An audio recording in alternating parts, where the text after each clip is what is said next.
The Fitzy and Whipper podcast. How good was it? The premiere of the new show, Hunted. It continues tonight and Tuesday, 7:30 on Channel 10. Here's a little bit of it. We know who you are. We know what you're thinking. If you're looking for somewhere to hide, There is no safe place. We have a unique set of skills. Skills and technology that make us a nightmare for fugitives like you. Doors are open, fugitives are on the run. We will hunt you. We will find you. And we will catch you. Unbelievable concept. 18 cunning fugitives on the run, and they've got to get away for 21 days. One man, and you would have heard his voice in there, who is hunting these people. He's the hunted chief, Dr. David Craig. Welcome. Oh, thank you. Thank you very much. Dave, thanks for coming on the show. So let's get this straight. We've got 18 competitors and there's a countdown. They're then released and it's your job and your team of experts as detective and ex-police to track them down. That's 100% true. Wow. So, What do you Dave, do? what are the rules? Do they get to keep their phones, or what's the go there? They have to surrender their devices. Okay. They're given a certain amount of cash and a debit card. Yeah. And they don't know where they're going to be released, and we don't know where they're going to be released. All we knew was it was broadcast to me that suddenly there's 18 fugitives in this vehicle. Yep. And I dispatched the chopper, got it up in the air straight away. We locked onto that van and we just had to follow it until it released the fugitives. And then, of course, they bomb burst out after that. And from there, it's just an intense investigation. Okay, before we continue, we need to go back. We want to know your plan of attack and how you're going to track these people down, but we need to go back and your experience in the game. Yep. You've worked with some of the biggest names in Australia before and been security for these people. Can you go through the list of people? Look, I was a close personal protection officer for John Howard, Bob Hawke and Paul Keating. Wow. Pauline Hanson and other people that needed protection. Yep. But most of my career was spent in counter-terrorism and covert operations. Wow. It says here, Dave, 22 years of experience in the Australian Federal Police and 11 years as detective superintendent. So you would have tracked down the bad guys. I've been always part of a team. I don't do anything myself. I'm very good at steering good people, and luckily in Hunted I've got some fantastic experts. Well, Bali bombings, you investigated that as well, is that correct, Dave? Yeah, the second Bali bombings Yes. was my investigation. The first one I didn't have a lot to do with. The second one I was the officer in charge on the ground in Bali, Yep. Where we tracked down Dr. Azhari, Southeast Asia's most wanted terrorist. So it was a very hard investigation because they had learnt from the first investigation. So we hit the ground over there running, knowing Aussies had been hurt, and we really wanted to get these guys. Do you know what's interesting? When you think about this, if I was to be a competitor on this show, Dave, I mean, there's obviously different things you can do. So let's say we're released Fitz and we're a team, right? You could run to the nearest apartment block and hide in an apartment thinking they won't catch you there. You could get on a train and get out of town. You know, there were so many different angles you could take.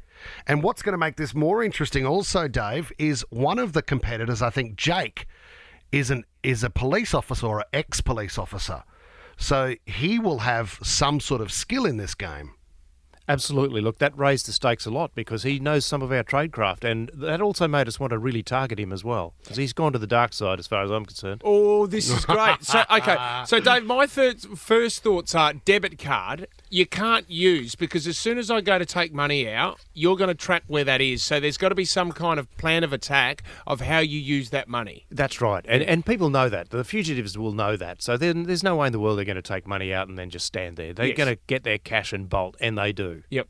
Okay, so the other thing as well, where do you start with? And these people you have no idea about. What's the first thing when you get information on a name, I don't know, maybe a date of birth? Yeah, where do you start? What information can pop up for you? Well, obviously, straight away, we're onto the internet, obviously, looking at social media, any mentions of these people. All we had was their name, their age, and their state. Yep. Because they're from all around Australia. So, we just drilled straight into socials from there, and then we go down more intensely from that, right down to planning listening devices and vehicle tracking. Wow. So, Dave, if I'm a competitor and I take off to the train station, right, and I'm heading out of town, I'm off to Richmond, are you able to then access the security footage and the cameras at the train station? Yeah, absolutely. It is simulated or replicated, let's just say. I don't really understand a lot of what they did in production. All I know is that I was in a room with this group of experts and we ran it like a fair income investigation as hard as we could. And if we know that there's CCTV footage at that Richmond train station or wherever it might be, we do a request to the referee saying, we want this camera that's in this location, we want the footage from that between 9:30 and 9:35, and if we get that footage, we'll have a look and see if the fugitive's there. I love the idea. Dave, can we? All right. So let's say if I gave you my phone right now. Yeah. Well, I mean, what information can you pull on someone if you wanted to? Oh, you can get pretty well anything, and you would have seen last night our cyber investigators are very, very proficient. And not just information on you, but all your contacts as well. We will suck all that information out of your phone very quickly. Those nudes I sent the other day, would you know about that? Or? Look, yeah, I've actually got a couple printed. Thanks. Yeah, they're on the wall. They're on the least wanted list. Dave, can I ask, like you talk about tracking down Southeast Asia's most wanted terrorist, Dr. Azari, what was the moment or the detail that led to the actual capture of him? And where he was? I can't really answer the first question. No. That's all protected information. Acknowledging that this is done in Indonesia, where the AFP, we were there working with the Indonesian National Police. It's their country. We didn't have any police powers there, so we were just advisors. But he was tracked down in a village called Batu, and there was a huge Wild West gun fight, thousands of rounds exchanged, and 11 bombs detonated. Well, do you know the other thing as well? I mean, the story of Osama bin Laden and how they tracked him down to that compound in Pakistan. Yeah. And the most minor clues that you get that he may be in the area and stuff like that. Well, first of all, it must be very, very frustrating when it takes so long to find these people, but very fulfilling when you do get these tiny clues and that evidence and you can track a person down and where they are. Yeah. It is a real team effort and different levels of thinking, different backgrounds, different language skills, different assessment capabilities. We just got to bring it all together to get the best outcome. So it's never about one person or one train of thought. So I really like this hunted group of eclectic experts I've got right at my fingertips. I've got a forensic psychologist that I get to profile the fugitives from their Facebook. So, so we've got a lot of tools on us, but these are rat-cunning fugitives. They've got 100,000 reasons to get away from us. Dave, can I ask this question? Zero Dark 30, right? Great movie, Bin Laden, got him. I went to see it, and don't get me wrong, I went to gold class and had a couple of reds. But the thing was, I walked out of there and I went, I would have found him. I mean, billions and billions of dollars. Dave, tell me if you agree with this.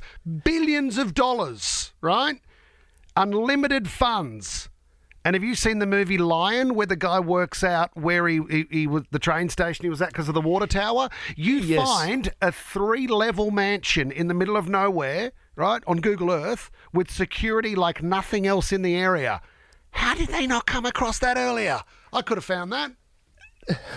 Look, I think you're underestimating how difficult he was. Dave, you got it, mate. He would have given it a good run. I was in Afghanistan when he was actually found in Pakistan. Yeah, so things escalated over there.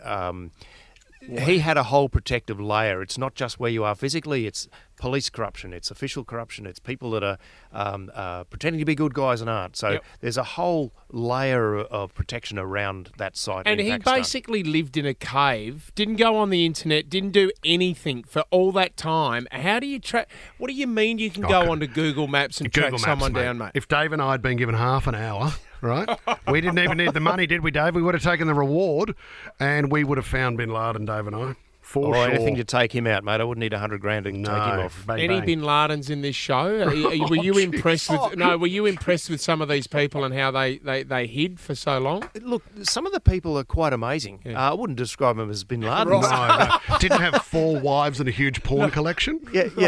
No. But really, some of these people were just ingenious. The things that they came up with really tested us. Some of the stuff we overestimated them, and some of it we vastly underestimated the capabilities and the planning and the thought that these people have put in. I love it. Well, last night was awesome. Well done, Dave. It continues tonight and Tuesday night, 7:30 on Channel 10. It's Hunted. Just before you go, what is Whipper's PIN number? Look, I'll text it to you. Yeah, great. Thanks, Dave. Really appreciate the support, mate. No worries. See you, buddy. The Fitzy and Whipper Podcast.